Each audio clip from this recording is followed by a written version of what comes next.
There we go. I think we're live. Hello. Hi, everyone. Welcome to our live conversation about the Green Rider. Wait, hang on. I actually put the book next to me so I can hold it up. Yay, I thought about something.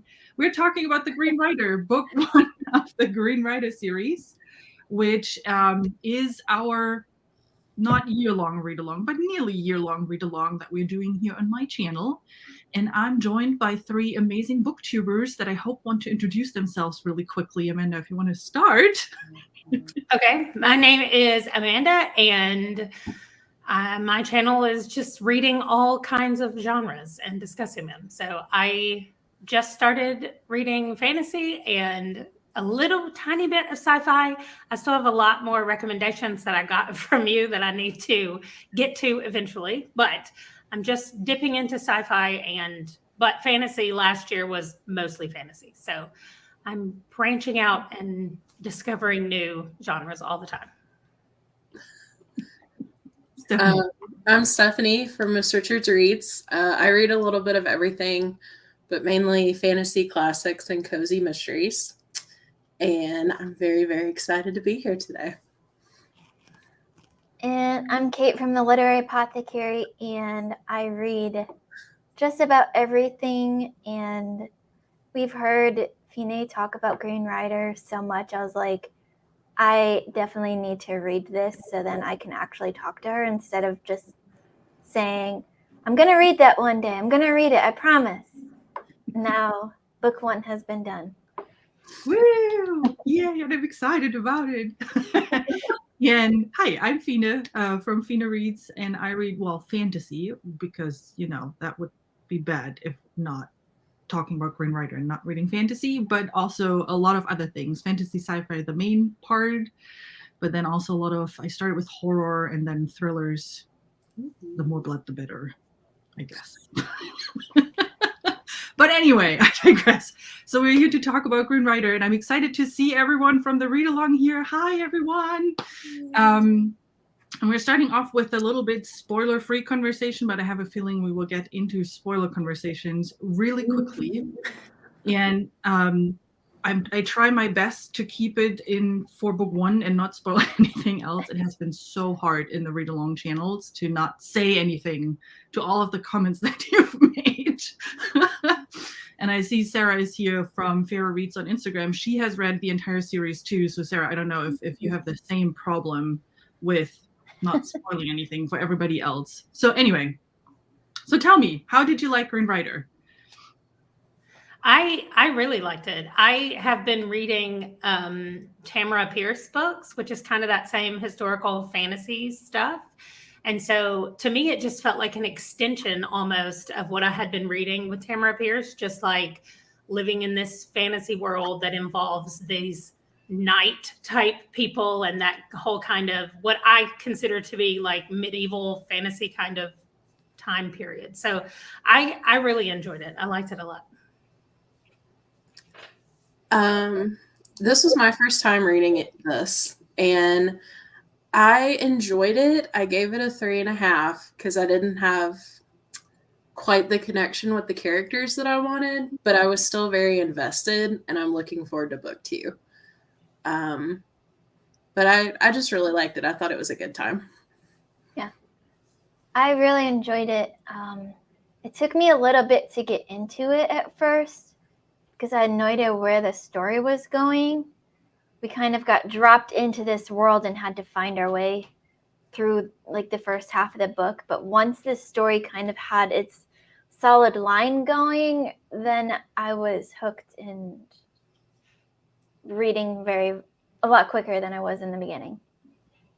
That seems to be like the common theme, right? I think a lot of people have said that in the Discord, that the first half was kind of like, what is happening here? There was a lot of stuff going on and a lot of things happening. And then everybody, or not everybody, but a lot of people were like, all of a sudden, okay, I need to finish it. Now we're here. Yeah. Now she is at the castle and, we're getting there. And now it's getting really interesting.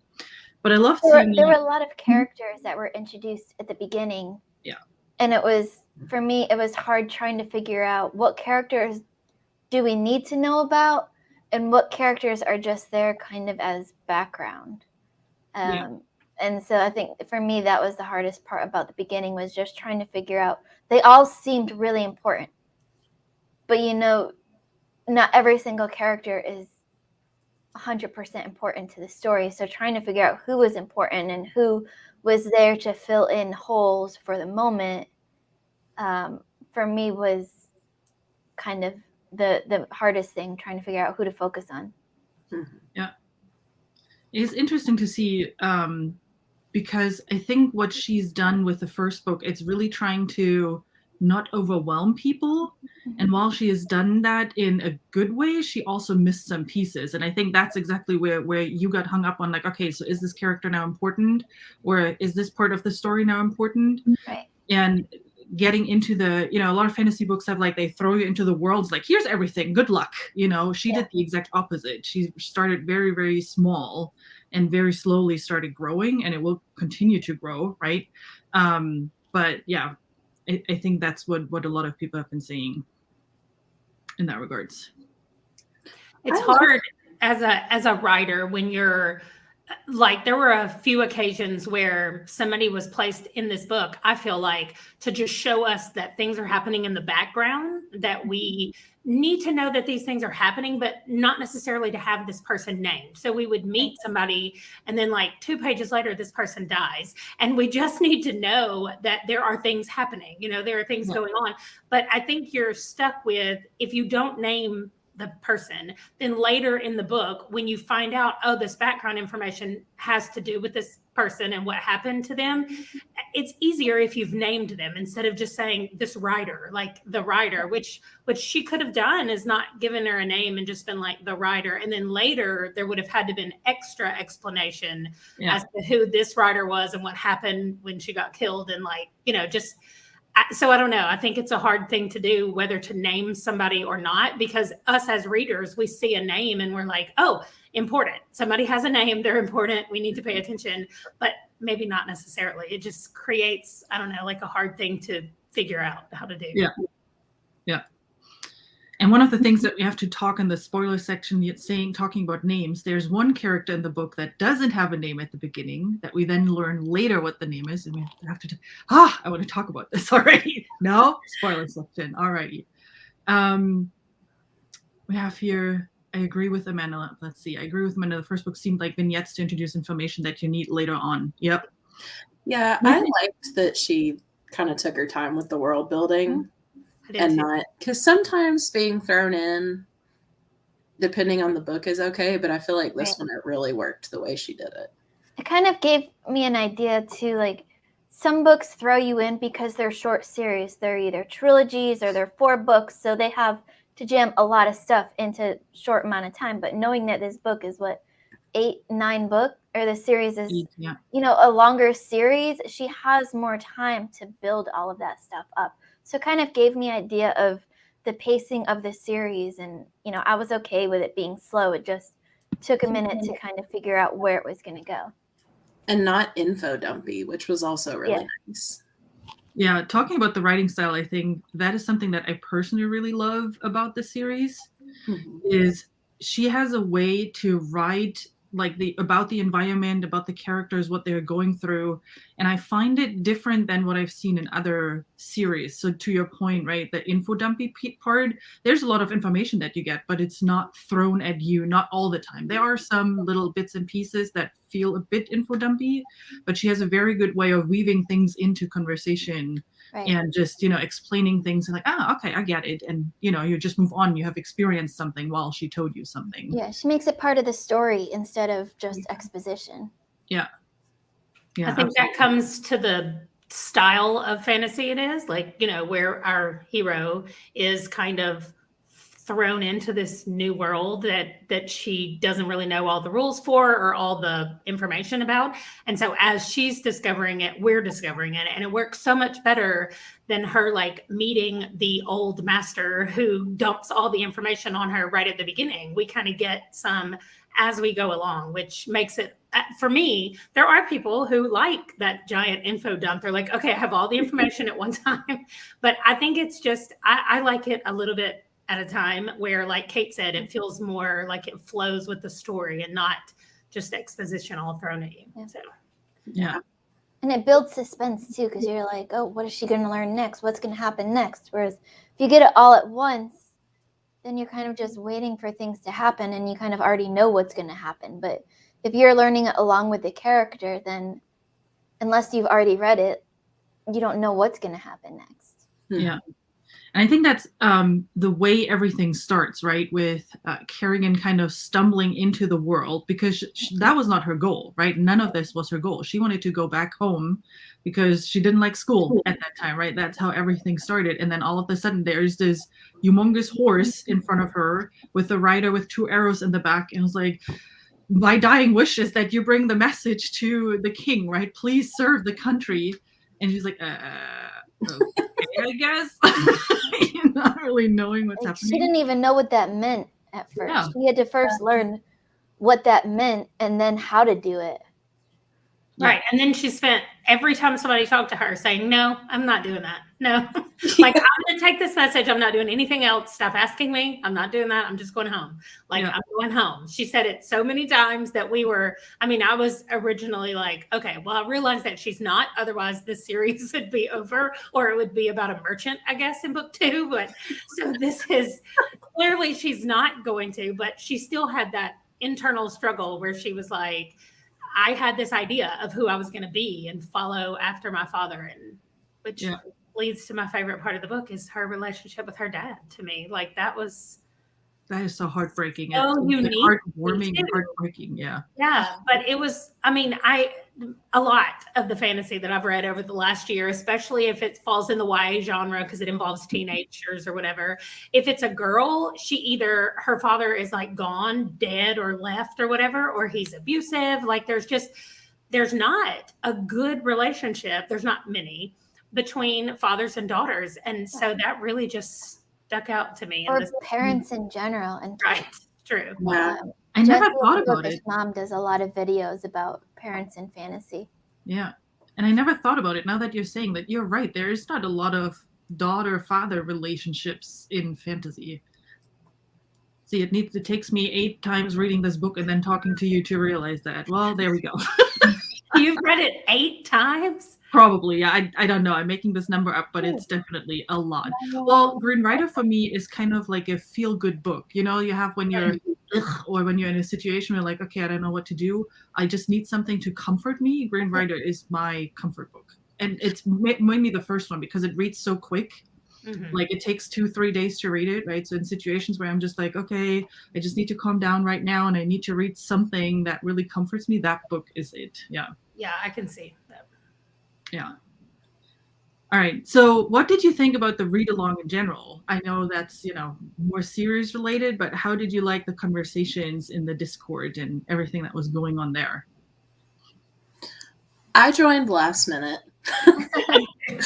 but seeing all the black boxes, like, I need to catch up. I'm so excited because there was one point where everybody's like, and then it got really good. And I'm like, it's coming. And it did. So it was nice to be able to click all the boxes and like read what everybody was thinking after I had read it. It was fun. For me, Fina and I have been here since the beginning. We've been trying to figure out where to host this, how to do it, how many people are going to join. So for me, I think besides like reading the book and actually being part of it, the most exciting part for me was seeing how big it had gotten. Mm-hmm. At first, it was like, okay, me and Fine, and then a bunch of other people were like, yeah, I want to do it too. We're like, okay, where do we host it? And then all of a sudden, it just exploded. And so which has me totally excited, by the way. I'm so excited that everybody's reading it. Right. I saw all the announcements for it, and I was like, no, I can't do that. Like, I have so many books. I started out in December. I said, I'm going to read fewer books in January. And it did not work that way. But I tell myself that all the time. Yeah, I know. But I really had good intentions of doing it. And I read everything on my January TBR, and it was only like the 26th of January. And I was like, well, I could go on to some of my February books. And then I don't know whose video I was watching, but somebody mentioned this, and I was like, okay, I'm going over there. So I went to Discord and I looked and I was like, I guess I can read this book in like 3 days, right? So I did it. So I kept saying that I wasn't going to do it, and then I did it. So I have committed myself for the next, I don't know, 8 months, however many books it is now. But so the actual Discord discussions, I am hoping I will be more involved in February and on, just because I didn't read this till the last 2 days of the month as I was playing catch up because of my FOMO. So I love it. FOMO is perfect in that case. Not for all the other read-alongs, but for this one, it's good. It really was, because I was the same way. And then seeing everyone talk about it, it's like, okay, I'm giving in. And I'm really glad I did. Yeah, I'm glad I did too. I really liked it. Yeah. I think it's good that, we're talking about older books too, because that was published in 1998, the first one. So it is more, not classic fantasy, right? I wouldn't consider it classic fantasy, but it has that feel to it a little bit. Since it has been going on for such a long time, and the series just needs to end now. Oh, Kate's computer is striking again. All right, she'll be back. Is it's not over yet? Is that what you're saying? Yeah, it's 7 books are out, and it's supposed to be an 8-book series. So there's one more book to come. Oh, okay. Yeah. I should have made that more clear, obviously. Mm-hmm. Well, I'm sure that you did, but I kept trying to like glance away when you said anything about Green Rider, because I didn't want to get sucked in.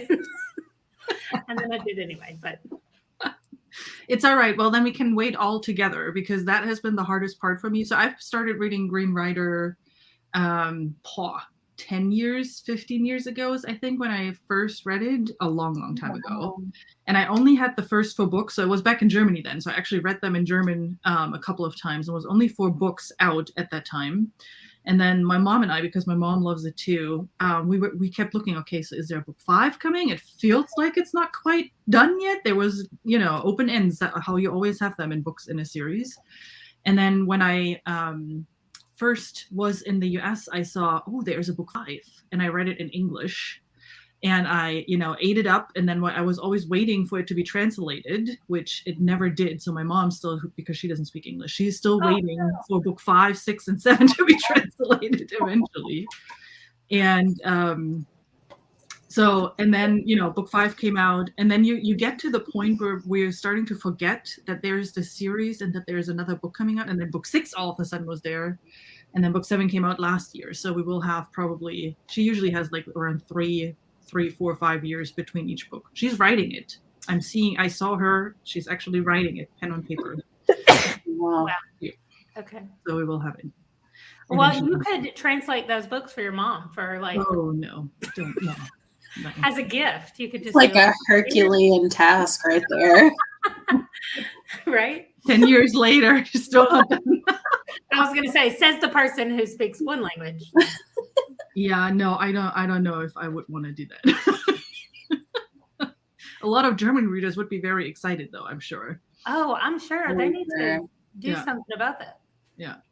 So anyway, where was it? Oh, I'm glad. Yeah, old series. I think it's a good thing to talk about that, because that's one thing, you always get excited about the new releases and all the new shiny things, right? So I think it's good that we have something that has been out for a while and give it a bit of love again. Well, and it was nice for me because I started reading fantasy a couple of years ago, so I'm still fairly new. I didn't grow up reading all this fantasy, so it was really nice to have an older one that I didn't have to wait 3 years for the next book or whatever. Yeah, definitely more entertaining than most classic fantasy. I would agree with that. Yeah. More fast. Yeah. I hate to keep going back to Tamara Pierce, but it really does feel, because they were written around the same time. Now that you say that, the first book came out in 98. Well, her first book came out in 95. And it was kind of there you go. It was kind of the same thing. Tamara Pierce is more middle grade, at least at the beginning of her series. And she has multiple series, but they all take place in the same world. So it's easier to just jump in and read the series. And like the latest one came out sometime in 2010, I think, maybe, for her last one. But anyway, they have that same feel where I don't want to say that there's no like sad parts or bad parts about it, but you just almost feel like everything's going to be fine. Like, you know, like everything is going to be okay. We're going to go through these things. And I think that's why those books written at that time, they kind of all have that same feel where they're triumphing. Like the character starts out in some kind of way and it's almost always a female and she's younger and something bad has happened to put her where she is at some kind of disadvantage. But we just know that she's going to excel at the end, or she's going to be better than she was, or realize all along that she was good enough to begin with. Like that whole feeling that you just have from these books. And I don't know if that's a product of the time or just a certain genre of this kind of fantasy that I don't know about because I'm so new to the whole thing, but I really like it. I just need it sometimes. Like you read Joe Abercrombie and everybody dies, or nobody's safe, I guess. And so these books, it at least feels like you have some safety in loving the characters. So I also, oh, go ahead. I was just going to say, it kind of reminded me in a weird way of like Mulan, where the character is, you know, not the best at things at the start, but then she learns the skills that she needs to survive and to become who she is. But she goes through all these trials and you get scared for her during it, but then she comes out okay at the end. And it just kind of, I don't know, I would have loved to see how I reacted to reading this growing up, because that was one of the reasons why I really was attracted to a character like Mulan, because I was the clumsiest kid ever growing up, and I didn't know how to fight. I didn't know how to do anything besides read books. And my family told me I needed to learn other stuff in order to be successful in life. And so Mulan kind of showed me how to, you know, find myself and not have to be exactly like the rest of my family. And I got that kind of same vibes from Green Rider. Yeah. Well, let's dive into, because there's so much to talk about, especially to that topic. So let's go into the spoiler section so we can talk a bit more freely about it. So just in case someone is watching who has not read it, you might want to jump off right now and read the book first. Because I absolutely agree, Kate, with the Mulan comparison and the being someone you didn't think you are, because that's the entire journey in the book, right? So she is this girl who is kind of close to her father and is not really happy in that school full of lords because she is not a royal part of a royal family. So she never fit really into the school, and then is in that journey trying to find her way around things. And then at the end, that whole situation with her saying, okay, I don't want to be a Green Rider, right? It was a nice journey. Great meeting you, horse. But I'm leaving now, right? I do not want to deal with any of this, and goes back home. And it's like she is not being pressured by the king or by anyone into a role that she doesn't want to be in, right? They're like, we really, really want you to continue. You're going to be really great at this. But if you have to go home, I guess, because I think they know in the end that, you know, they know the call of the Green Rider. They know the call of the rider. So they know, like, okay, she'll go home. She'll have her time with her family. Things will be fine. But eventually she's going to come back, because you can't resist the call, because it calls for you. So I think that's why they, you know, kind of just let it, you know, they let her go on her way, because they know that eventually she's going to come back anyways. Yeah, they put so much books. Yeah. Sorry, go ahead. Right.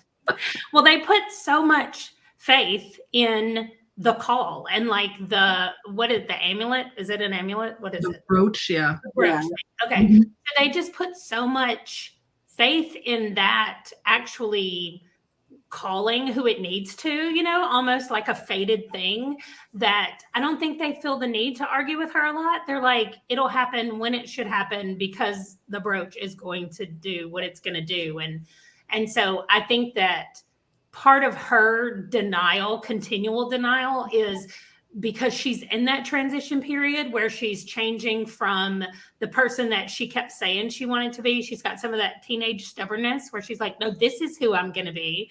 And eventually, I'm sure we're going to see her as she grows up being like, oh, this is who I was meant to be the whole time, not at all who I thought I should be or would be because of my circumstances growing up or whatever, but like who she should have been the whole time. I like it. I like that they did it kind of unique, because usually when it's like the chosen one trope, they're kind of thrown into it and they just have to learn how to deal with it. And I like with this one, they're letting her come to it herself, which I've never seen that before. And it's not really a chosen one trope in that sense, right? Because it's kind of an accident how she got in there in that situation, whereas the chosen one is really more like, you were the one, the prophecy said blah blah blah, right? And this is really, I mean, yeah, it is a weird version of the chosen one trope. You're right. Yeah, like a more organic one, maybe. Yeah, is a good word. I don't know, but I liked that it went that direction. Yeah, and I loved seeing friend Cobble Bay kind of follow her on her journey and help her along. And like when she needed help most, he was there, even though he was dead. And it was like his ghost spirit, whatever. He was still there, making sure like his mission was going to be complete and she wasn't going to forget about it, but also there to help her along the way so that she could become the next Green Rider. Yeah, that fight scene where he like took control of her body, I kept wondering like how cool would this be in a movie if they were like trying to show him overlaid and using her arms? I know, I just thought that would be so cool. Yeah. Well, and what I loved most, and I thought it was so hilarious again, even after reading it so many times, when she is at the castle finally, and it's like, okay, I'm finally done with this ghost. I'm finally done with this whole mission that I'm supposed to follow, and then all of a sudden, whoops, there he is again. It's like, come on, dude, I did everything I was supposed to do while you're still here. He's like, no, you delivered the wrong message. You delivered and the I love message, that too. I love that even when we thought the big mystery was solved, it still wasn't. There was still like a little twist on it that we were like, oh, it was this whole other message that was trying to get sent. So yeah, I really liked it. So how obvious was that? I mean, I knew that this was coming, right? But how obvious was that for you that it was the wrong message that she delivered, or that it was the other message that actually I had no idea until the woman was in her chambers being like, this is a weird letter. And I was like, oh, that's what it was supposed to be. That's when I realized, is when she got there and she. Yeah. I had a feeling that something was up with the letter just because there was so much attention on it. Yeah. If it was just a regular, goodbye love letter to this woman, and the fact that she was, she wasn't just another writer or, a lay person or whatever. She was a person of status that he wrote to, and it was like a secret, love affair and whatnot. I had a feeling something was up with the letter. But my thinking was more like, we'll get most of the information in the main letter, and then there will be like one secret left that's like revealed in the secret letter. But I didn't know that like everything was going to be in the secret letter. I thought like we would get like that, like final piece in the puzzle in that other letter. The final reveal. Then that was not the final reveal. There was even more happening still afterwards. Yep. Yeah. Yeah. All right. So people in the chat Jake is talking about the horse, and is talking about the horse. I think we need to start talking about the horse. The horse is great. I loved his attitude. He was like, I'm not going to let anyone tell me what to do. Even though I'm a horse, I'm the horse. Yes. I mean, from the very beginning, the first moment she got on the horse, she was like, we're going this way. And the horse is like, nope. Yeah. I was like, okay. He's like, I'm not going down that road. I loved how sassy he was. He was great. Oh, he made her uncomfortable the first time she was riding on him, yeah, and had the weird gait, yep. Yeah. And then later too, wasn't it? The other, I forget his name, but the like other ex-guards, when the one guy tried to ride him. Torn. I have my cheat sheet over here because names. Torn, yeah. Yeah. He was like, no, this horse is, I don't want to ride it. It's like, Yeah. how can you sit on it? And you can envision the face the horse makes, like totally, no, it's not my fault, and whatever. Depending He would on have like the best eye rolls. Yeah, Yeah. I kept picturing the horse from Rapunzel. It's not called Rapunzel. The Disney movie. Tangled. from the new Tangled. Thank you so much. Yes. I kept picturing that horse the whole time. I was like, oh my gosh. Because that horse doesn't talk either, but it has so much attitude just in the way it moves. And at first, I thought the horse was talking to her, like because she would hear a voice in her head that was like, run or move. And I was like, is this horse able to communicate? And then I realized it was the ghost. I was like, oh, never mind. Well, and because of the way that the cover, at least the one that I have, which was the same one that Fine was holding up, it made it look like the horse was like magical. So I was expecting, like, I thought the horse was talking, and I was just like, okay, we have a talking horse. This is cool. But I'm like, wait, that's not the horse talking. That's the ghost talking. So the horse is so cool. He was my favorite character in the whole book. But I was a little disappointed when it wasn't a talking horse. Okay, well, maybe in one of the I'm Spin-off series. Well, I mean, if she just has to wish herself to be invisible and the horse to be invisible, maybe she can be like, I need to talk to this horse right now. Like, and so I feel like they also, like, especially by the end of the book, they had their own language that they talked to each other in. Just like any person with an animal that you get to know, especially horses, there are certain languages that you talk to them in once you get to know the animal. Very expressive. Just and again, it goes back to the writing, right? The way she explained how the horse expresses itself, it was just beautifully done. Like that friendship that they built over the time. Yeah. Like I said, it's not on the nose as other animal companions, and their personalities fit their species. Yeah. Sorry, Megan. I'm trying really hard. You have no idea. I also loved the reveal of the name. I thought it was hilarious that he kept it calling the horse and not try to give it a name. I thought that was a very good move on the author's side. But then also that it was capitalized too. The horse. The horse. Yes. Yeah, and even after she found out the name, she was like, it's still the horse. Like, I'm not doing that. Like, yeah, absolutely. All right. So one of the things that was also commented a lot in the Discord chat were the Berry sisters. Yes. Which is I kept picturing the ants from Practical Magic whenever the Berry sisters appeared. Just quirkier comparison. Yeah. Just even more quirky than those. And I pictured kind of like plump. I did too. Plumper versions. Yeah. They were heavy set, and they were just so lovely to meet. And I really I felt like I kept expecting there to be something bad at the beginning. I was like, oh, they're secretly evil. Like, that's what I thought when we first met them. And I was like, they're going to kidnap her. They're going to do something bad to her. Like, that's what I was thinking at the beginning. I think that they fed her something or they gave her something to drink. And I was like, oh, that's totally poison. Like, I was just so skeptical at the beginning. And then as she spent more time with them, I started to be like, oh, bad things are going to happen to these old ladies because they're so sweet and they're so nice. And so then I was like, oh, they're going to get killed. So then I went from like suspecting them of poisoning to being worried about them dying just in the span of knowing them, because I was so worried at that point. I liked them so much, and I was like, oh no, now they're gonna die. So I really liked them. I liked also that there kept being little hints of them through the whole rest of the book. And so even though over the span of the time she wasn't with them a lot, but their like legacy and what they passed down to her just kept popping up through the whole rest of the book and reminding her like, you do have help and you're not alone. And, all these things that they represented throughout the rest of the book. I loved it. Yeah. Yeah. And what I also liked is how the Berry sisters were used to introduce the magic system, at least a little bit, right? Because it's very vague.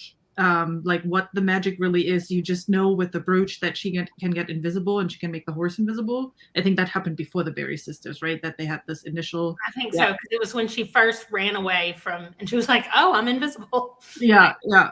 And how they use the Berry sisters and that house and just their story with their father and the magical elements on showing like, here's the magic system. Because you learned a little bit at the beginning already, magic is kind of frowned upon in that land, but it's still very much there. And I loved how that was woven into the whole story as well. And that house, oh my God, I would love to live in this house. That would be the dream.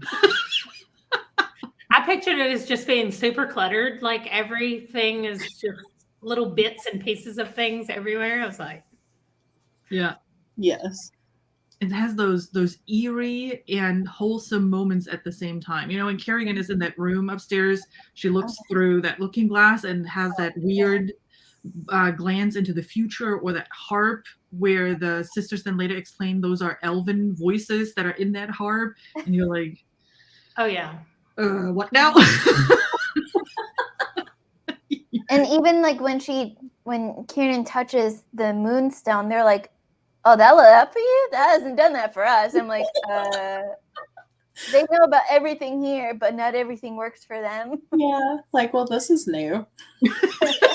They're like, "Oh, we didn't know that still worked." Yeah. Yeah. Oh yeah. And in general, when you think about like the good versus evil thing, there are some very clear good and very clear evil, but there are also a lot of things that are kind of gray in the middle. So when you think about Torn and where's my Jendara, that's her name. Like especially Jendara, right? She's like a gray character. You first think she is like Torn, super evil, and you don't want to deal with her at all. But as the story progresses, how her principles still, you know, she's still aligned to her principles and her king that she needs to protect. But the way she realizes what's actually happening now and that she might not have been on the right side the entire time, I thought it was also so well done. I really loved that arc as well. She made me mad because I wanted her to change before she did. I was like, don't. And then, you know, I was glad that Kerrigan didn't kill her when she had the opportunity, but then I wanted her to then be like, okay, well, I'm going to let you do your thing. But you're right. I think it stuck more with who she was as a character, the way it went, instead of the way I wanted it to go. Yeah. I love what happened with Beryl, was it? Beryl Spencer? Yeah. Her character was absolutely fascinating to me because I had like kept my eye on her the whole time. But then when they mentioned the brooch, I was like, oh, I knew there was something up with her. Okay, tell me who she is. She's the assistant to the guy, right? Nivelian guy. Okay, yeah. All right. At first, when you said her name, I was like, I don't know who she is, but okay, now I do. And then, like, I know we got little bits of how the magic works in this world, and hopefully we get more as we go along, because, like, the hooded guy was able to do so many things. Like, I realized that it had something to do with mind control or something when he did it to her, whatever you just said her name was, that he could, like, he kept her from, well, didn't keep her from anything. He kind of just made her a drone, and she did whatever he told her to do. And so I want to know more about, like, how the magic works and where the source of the powers come from and stuff like that. So, and the Green Rider magic too. Like each rider has different powers. Yeah. As long as they have their brooch, and I'm like, I want to know more about that. I liked the guy that was, and I don't know his name, you'll have to tell me, but he's the one who would be a Green Rider, but his family won't let him go. Alton. Yeah. Okay. I would say Alton, but it's probably Elton. Well, that guy. It's fun. Yeah. I really liked him because we got to see that pull, that urge that he had to be a Green Rider, and how he just couldn't do it, couldn't fulfill it. And now we're possibly in book 2 going to get to see her feeling that pull and what she's going to do about it since she's decided to go. But I did like that he was eventually like, I'm doing this, like, I'm going now. And so I liked his character, but I think it gave her a glimpse into what it's like to be a Green Rider when you can't really be a Green Rider, but you're still Right. Did Plus, we- what he was did it- for her when she was at the castle, like when she first arrived there, everyone doubted her abilities and her purpose there. No one trusted her except for him. He was the only one that was like, "You're a Green Rider. I trust you. I don't doubt you at all." Everyone else was like, "Let me talk to her. Let's talk this out, figure out what's going on, and then see if we can trust her." But he was just like instant trust, instant friendship. Yeah. And he was a great friend to her, and he went out and fought with her. right. and how he discovered his magic then at the end too. I thought it was so good. So good. So good. Yeah. Well, and the magic system too so what I always like and every time gives me goosebumps is that prologue of that foreshadowing of Shawdell, or the gray one, the scene where he is at the wall and is kind of connecting with the wall and disturbing the wall and all of that, and then everything that happens afterwards with him and related to that wall. It still always gives me goosebumps when I read that from a magic perspective and what he's doing and the bits and pieces you get on how does the wall work and what has the magic done with the wall, right? Yeah. I thought one of the things that I really appreciated with Britain's writing style was that she was able to circle back to everything that she brought up in the beginning, even the most trivial things that you thought like this is just a passing glance. She circled back to you by the end of it, so nothing was left hanging. Yeah. Right. And that's what I was talking about. I think her name might have been Joy, the Green Rider that we saw her and then she immediately died. And I was like, well, that was fantastic. We just met her and then she got shot with the arrows. Like, I was like, apparently I didn't need to know who she was. But then I kind of did, because we needed to know that in the background, there were other forces working to try to find this message or find him. I don't know the ghost's name. What's his name? Frian. Yeah. So, I mean, trying to get to him and figure out what happened to him, because as far as the Green Riders know, he's gone. Like, they don't know where he is. And so, I don't know. I just liked that those things.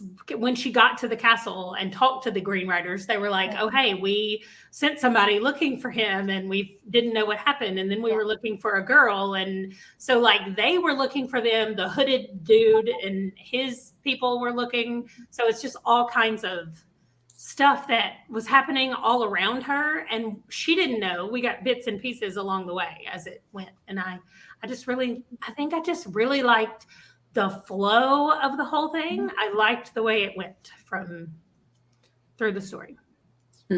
Yeah. Even the kid that she beat up at school at the beginning, the reason why she, left school, that was circled back to, his dad and him taking the place. And I was just like, oh, we're like I made the connection when we first met his dad. And I'm like, okay, this is the same dude as, the same family as this guy. But then it was like, oh, we're really going to bring him in now. Okay, we're really circling around. It wasn't just like a passing glance at it. Yeah. I also like because the general feel of book one is kind of YA, right? Like easygoing. There's a lot happening, but there are moments that are really dark in the book. And I know Jake said it earlier with he was hooked on that certain creature. I mean, that fight scene that was early on in the book, and it was like the first time I read it, I was like, what in the world is going on here? Like, I mean, it's burning you. It's basically acid blood and it's burning you. And it's just this monstrous thing that is, trying to get you in his net. So you're stuck there and is getting all the animals in there. And it was like, all right. And then the fight scene later with Jandara and what's his name? Garrity. Oh, that guy. And that was intense. There's glimpses in like really dark elements already going on, and you're like, okay, it's not one of those nice books, really. It really no. Well, I mean, at the very beginning, we watched somebody die. Like she watches somebody die, and I thought, okay, well, this is how this is starting. Because at first it's just like, oh, she's a kid, and I knew absolutely nothing about this book. Like I don't like to read synopsis. I don't like to even read like the back cover of a book. So I knew the picture on the front had a girl and a horse, and that's all I knew. And then we jumped in, and I was like, okay, she's been kicked out of school. Like, I know where she is. Although I didn't realize, like, she had been expelled. Nobody made her leave the school grounds yet. Like, she could have called her father, gotten an actual carriage to take her, but she's like, nope, I'm walking, I'm out, I'm gone. And like, she just left. Through this, Yeah. So, I mean, that tells us so much about her once we realize, like, oh, she really just left after they were expelling her from the school. And then when they offered her to come back, she was like, nope, I'm not coming back. So, like, immediately, though, we get a guy that's been shot and he, like, falls at her feet dying. And she's like, okay, I guess I'm going to take this message. And I thought, well, we are starting off right here at the beginning. I was hooked right there. And it was so, I mean, I know there were slow moments and there were faster moments, but I just feel like the pace for me never got where I was bored and thought, I want to go read something else. Like, I just wanted to find out what was going to happen through the whole thing. Agreed. I love that the arrows were different too. They weren't just normal arrows. Yes. And the arrows had that the soul kept, like, when that was revealed, I was like, what? I had to, like, put my book down, go message Josephine, like, what the heck? And she's sitting there trying not to say anything. Yeah. I was like, what did I just read? Yeah. Well, I'm telling you, dark moments, those arrows too, right? And again, the way she described it with, like, when people touch it and how it is kind of all sorts of weird, like what they feel. Ugh, yeah, nope. See, Sabo Bouquet, by the way, I hope I'm pronouncing your name right. I hope this is, please let me know if it's pronounced differently. But Beryl and Festian, favorite characters. We haven't talked about the weapons at all. Festian, yes, I love that dude. He is so weird at the beginning with just standing there, and it's like, I'm not saying anything, just standing there still. And it reminds me every time in the UK, right, when you have the guard there on the castle, that when people try to make faces in front of them and they have to be all stone-faced, like that's every time when I'm thinking about it. And then how he basically saves her at the end and helps her, you know, get what the bad brother, where's my cheat sheet, Hamilton out of the castle, and how he helps her. Oh, very good. That whole weapon concept in general, I think, is good. Thank you. Phew, I'm glad I'm saying this right. Alrighty, thank you. The whole thing about that brother, though, like, I thought, okay, he's a bad guy. Like, he wants power. But the more we learned about him, the more I was like, oh, he's super evil. Like, he's not just, he's kind of a bad guy that's going to abuse his power. No, he's like a murderer, rapist. Like, he is a horrible person. And I was like, yeah, we need to make sure he doesn't take over. And then, I mean, that was before I realized that he was, like, connected to the dark guy or whatever. Does he have a name? The gray one, Shawdell. Yeah. Okay. So, I mean, that's before we know that they're, like, connected to each other. I was like, oh, he's awful. And then once he was, like, performing things or doing magic that he shouldn't be able to do, I liked that she could kind of see that she could see the overlay of the magic that was happening. I guess magic, I don't know, whatever was causing that. I just thought that was a very cool visual as well.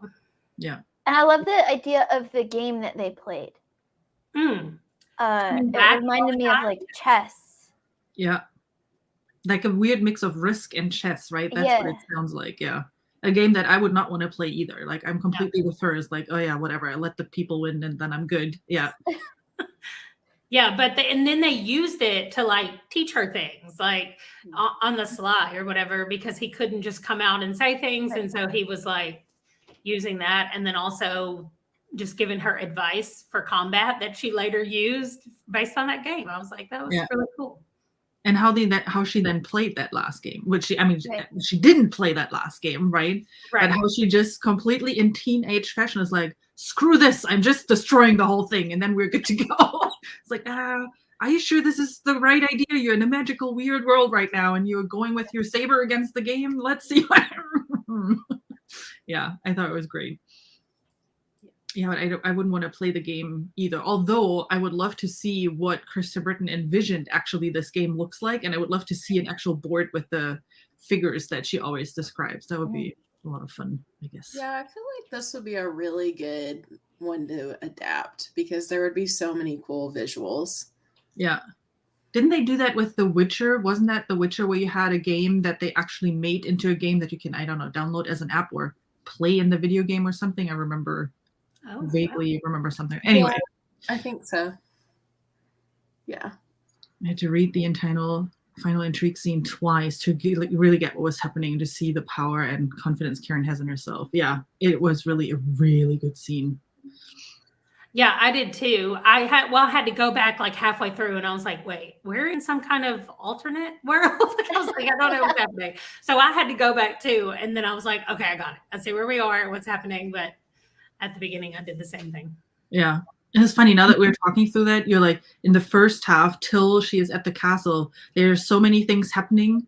And then you really have just a second of, okay, I can take a breath. And then everything else happens again with going through the tombs and meeting now I'm really forgetting, the guy who is owning the tombs, running the tombs. Oh, I loved that guy. Like the monk guy. I pictured him as like an old monk.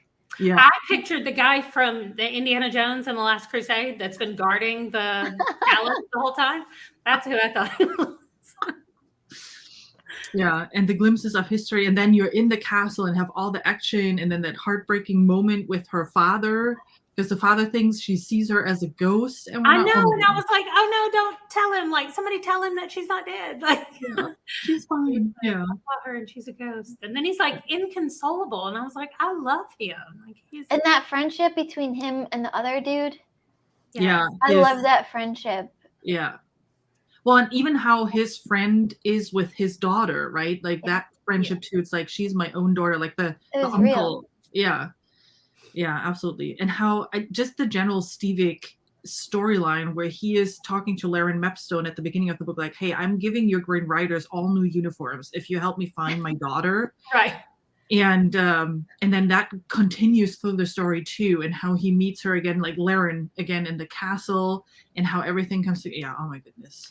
I think that says a lot though about the characteristics that he instilled in her, is that they have a ton of money. Like, she could have been a spoiled rich girl. Like, no, they weren't nobility, but they had a lot more money than some of the nobility. Yeah. And still, she didn't come off as somebody who thought they deserved things or thought that she was entitled to things or better than other people just because of the money. Like, she's like, my dad is the hardest worker I know. And I think at one point somebody is complaining about not having money or whatever, and she says something like, well, go work like my dad did. Like, she just holds him up as like this perfect person who worked hard and earned money. And I know that's an oversimplification of how it works a lot of times, but in her brain, it's not, she doesn't feel entitled. She feels like it is the reward for the hard work that he did. And I just liked that too, that little twist on the rich girl not being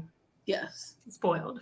Although there's one scene that always rubs me the wrong way. It's also pretty much at the beginning where Stevic is, I think, at the school, and he is, I think, checking in that one of the hotels there. It's obviously not called hotel back then, but you know what I mean.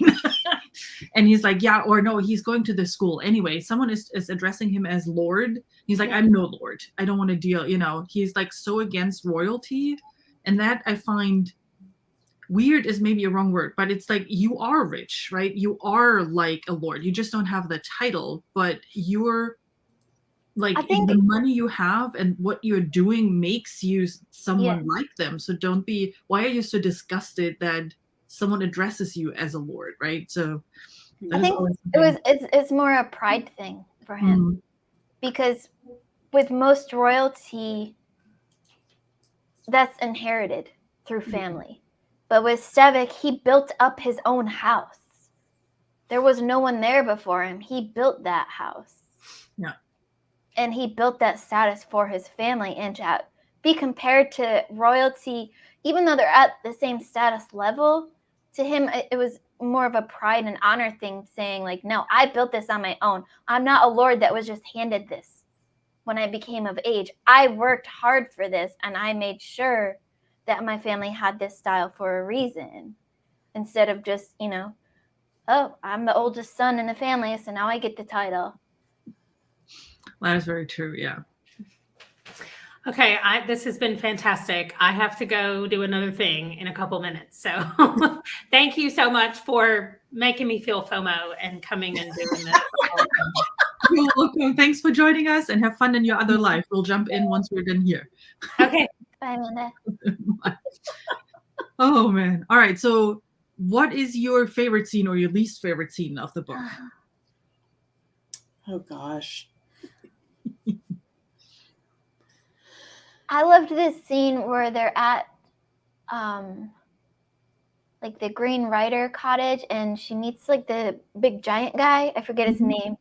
And he's just kind of like sitting there talking to her, and she's discovered the book, the journal of all the previous Green Riders that have come through, and he's telling her just the stories that he's heard from other Green Riders. And that scene was just so wholesome that Garth, it was just so wholesome in a fast-paced book where tons of crap was happening to her. That was just kind of like a breather moment.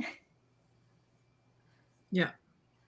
I think maybe not my most favorite, but I really liked, even though the scene was horrible, when she was fighting, I can't remember his name. Anyway, she was fighting someone, and he kept trying to like assault her, and she kept remembering everything she's been taught and applying it, and then she just did not give up. I absolutely loved her determination in that scene. Yeah. And I was on the edge of my seat with that scene. Yeah. Yeah, that it is. I think Andrew was one of those who said, like, there's a lot of conveniences in those initial ones. Like, just a convenient situation that one was gone and one was asleep, and then, she only had to fight one. But I think it makes it, I mean, yes, it's true. He's not wrong with that. Yeah, I think that was the scene that made me really start to really like her. Yeah. Because it's like, or maybe connect with her more, I guess. Yeah. Yeah. I don't know. I would have been more suspicious if you saw her just fight five men all at once and not struggle at all. Yeah. I like that we got to see her fight different people. They weren't all the same people. They were different people with different strengths and different weaknesses, and she learned from each fight, and she grew with that fight. Yeah. And I feel like, it always bugs me a little when people bring out plot conveniences, and I'm like, this is just part of writing. I have a master's degree in creative writing, so I studied writing, and it's just part of writing. Every book you read is going to have plot conveniences in it. Some are more obvious than others, and some are used better. Like, I feel like Kristen Britain used these devices. To me, they're more devices instead of conveniences. Yeah. And she used them to move her story along, whereas some other writers would just use them as moments in the story and forget about it. She used it to develop her characters and move the story along. Yeah. And introduce things, right? To I think, Stephanie, you said it earlier with the info dump situation, right? She used those conveniences to introduce things and weave things into the story and talk about, like, who is Free and Cobble Bay really, right? When he merged with her and helped her fighting the weapon that she alone could have never defeated on her own. Yeah. Or in that situation, right, where one person is gone, one is asleep, and she only has one that she can fight. The introduction of her history and who she is and who Silvano is, now I'm remembering the name again, the friend of her father, and how she grew up, right? So yeah, I agree with that. Yep. Jake also says, well said. And then yeah, I like that. It doesn't feel, she's just like that, she is good at that. It feels like hard work and learning. And well, Amanda, you can come back online if you want. You have to that's all right. I mean, like, to circle back to the Mulan comparison, when I watch like the old animated Disney version Mulan compared to the live action Mulan, they're two totally different stories, because the animated Mulan, she, learned and she grew stronger throughout the movie, and the live action, she already knew how to do everything as soon as the movie started, and she was able to take on an entire army on her own.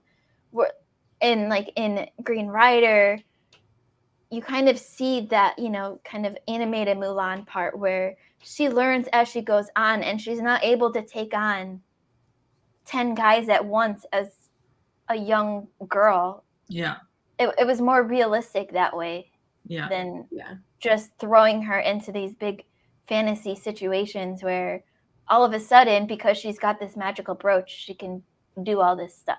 Yeah. She still has to learn her way and fight her way through. Yeah.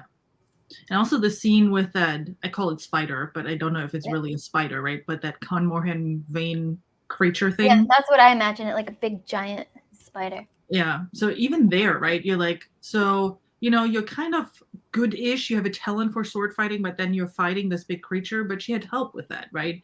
And just the way, again, how it was told, how devastated she was in that situation, that her horse just got stung, and that she's like, oh my God, everything is happening at once. And like, what am I doing? And she just gets into that kind of rage mode that helps her defeating this creature. Yeah, again, I think it was also, sure, you could call it convenience, right? But I think it was also well written and shows her as a person even more. Yeah.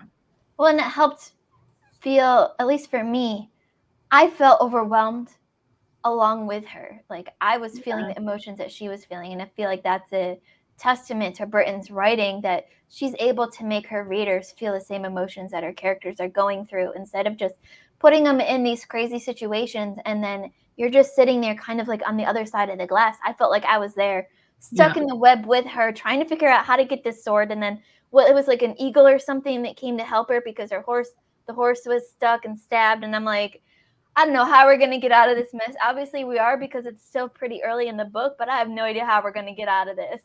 Yeah. Yeah, there were a couple scenes, like I listened to this one on audio, and there were a couple scenes where I had to just sit there and do nothing because I'm like, I need to know what happens.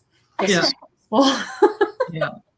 And it shows her as a person, right? That's what I really love about Kerrigan as the main character, because she is not a female character that is just instantly good at anything. And in general, like male, female character, it doesn't matter in that regards, but not instantly good at everything, not a spoiled brat, right? Not a know-it-all, not a, I don't know, good at everything and everything falls into her hand. She really struggles and she really tries to figure things out. And she really is not happy with her situation, and she really does not want what's going on, and she feels for others, like how she was trying to save the wolf in the net, even though, I've heard wolves are terrible creatures and he's going to eat me. She still tries to save that wolf and people around her later on in the book, and I think it's just incredible to see that. Well, and even though she doesn't want to be a Green Rider and she doesn't want to do this mission, she still goes through the mission instead of trying to pawn it off on someone else. Yeah. Or, convince someone else to take it. Even when she met other Green Riders on the way, she wasn't like, oh, okay, now you can take this because I'm not really this person. She saw it through and she figured out how to be successful on her mission, even though, it was Ryan's mission to begin with. She was like, I, made a promise. I'm going to do this. So I'm going to see it through to the end. After that, then I'll go home and, get back to my regular life. But first, I need to finish this because I promised him. And that really shows a strength of character that she did. Especially kids her age would just try to, I lost the letter. I don't know what happened to it. Or, I gave it to this guy because he said he would take it. They would take the easy way out. But she, fought off people, torn and stuff, to be able to carry on this mission, even though she didn't want to. Yeah. Yeah. And that's what again, back to the how she introduces the world and it being the first book in the series, it really shows, that's the point of the book one, right? Showing the character, showing who Kerrigan is, what her values are, what she's interested in, right? How she makes friends and who her friends are, and who she is as a person just in general. I think that's what the book does really well. And yeah, I can't wait to hear what you think about book two. Again, I need to be careful what I'm saying. It's so funny because I gave this 3.5 stars, and then the more we're talking about it, I'm like, this is more than a 3.5 star book. Woohoo! Because some books, maybe it just needed to simmer for a little bit. Yeah. But like just from a writing perspective, it was really well done. Read fast. Megan, how far along are you? Megan, are you in book? How far along are you? Did you read everything already? You read, or are you in book 7 right now? I keep seeing more spoiler stuff. It's taunting me. As Megan's black boxes are so tempting. Yes. Oh. Yeah, that would have been my next question too, Sarah. Speaking of book 2, any prediction? I think that we'll start off book 2 seeing her with her father and in the family business, and then probably a quarter, maybe halfway through, like eventually, slowly she'll start to feel the call again and try to resist it, and then probably about halfway through, she'll either be forced to take up the call again, or she'll just give in because she's sick of it and realizes that she's meant to be a green rider now and go back to the green writing business. But I can't wait to see more Stevik because I loved him too.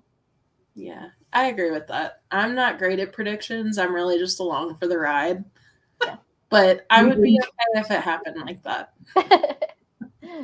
That's as far as I'll go. No details. Yeah. Well, Megan, Sarah, and I are sitting here alone. Okay.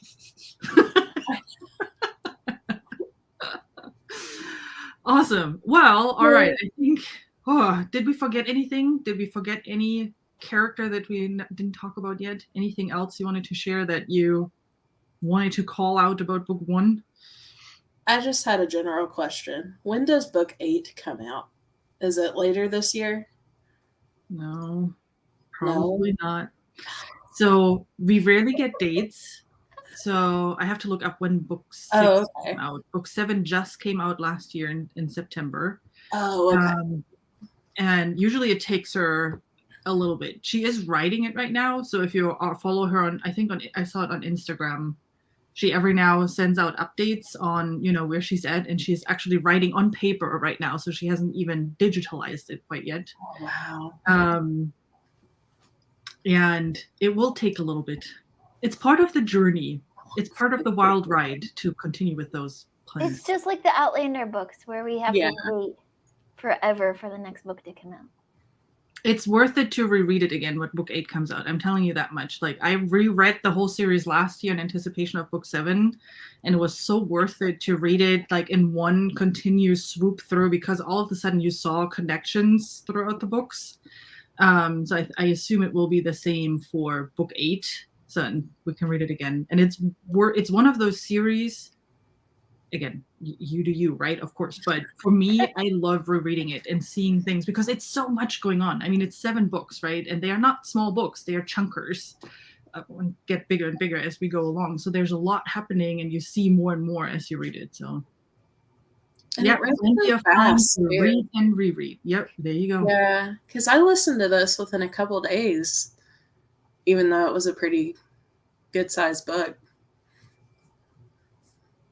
Yeah, even rereading after books. Yeah, it's a great series, and you find so many things. And I find it's just a series because of the main character. And I'll just shut up right here now. Nope. Oh my God, it is so hard. We were going to be 1 book per week now. From now on, 1 book per week. So awesome. Alrighty. Well, I again thank you for joining the read along. That's the word I'm looking for. Thanks for joining the read along. Thanks for everyone in the chat to jump in and talk with us about the book. I'm excited for all of you to read book 2 and hear what you think about book 2 and how the poll of Kerrigan's Brooch will play out. God, I can't wait to hear you read this part. This is going to be great. And with that, I think we all talk in the Discord again. We'll continue to talk in the Discord, and I hope you all have a great Saturday. That's what is today, right? Yes, it's Saturday. Yep. And Stephanie, Amanda, and Kate, thanks so much for joining the live. And I can't wait for live number 2 for book number 2. Awesome. Bye, everyone.